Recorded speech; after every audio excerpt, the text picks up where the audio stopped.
Okay, welcome to our first weekly LPC recap video. We're going to run through in a couple of minutes what we talked about in LPC today. So first off, thanks to everyone who came. We had a great attendance, a lot of votes and positions on bills. So to start out with, let's talk about the things that we opposed. SB 86 local government bond amendments put some serious restrictions on how local governments use lease revenue bonds. We're opposed to that, and we want to keep that on everybody's radar. HB 289 property rights ombudsman's amendments allows for attorney fees to be collected in certain cases, something we're also going to be opposed to. And then we took positions on several homelessness bills, HB 298, 306, and 314, that we're going to be opposed to in their current form.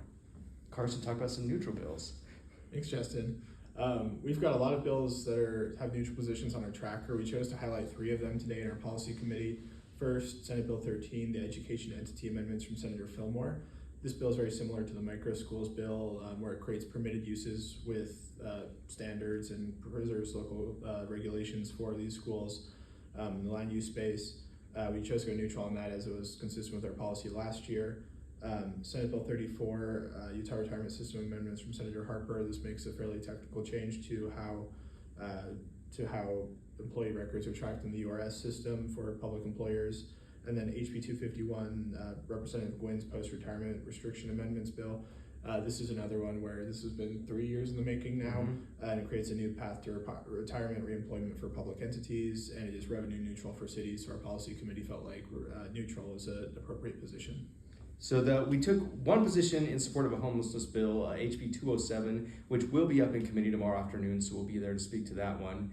A couple of bills that we discussed that we're still working on, SB 28, make some changes to the Scenic Byway program, and we're still working on that one before we take a final position. And Representative Dunnigan joined us to answer questions for HB 13. So one, thanks to Representative Dunnigan for being there, and thanks to all the questions. It was a very good discussion, and we still have a position pending on that bill.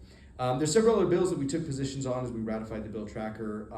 One that we want to keep on your radar is HB 354, which makes some serious changes to truth in taxation revisions, would basically require voters to vote on any change there. So that's one that we'll work on. We'll certainly be opposed to that, but we'll keep working on that. So Carson, tell everybody where they can find the information for all these bills. Well, you can go to our homepage at ulct.org.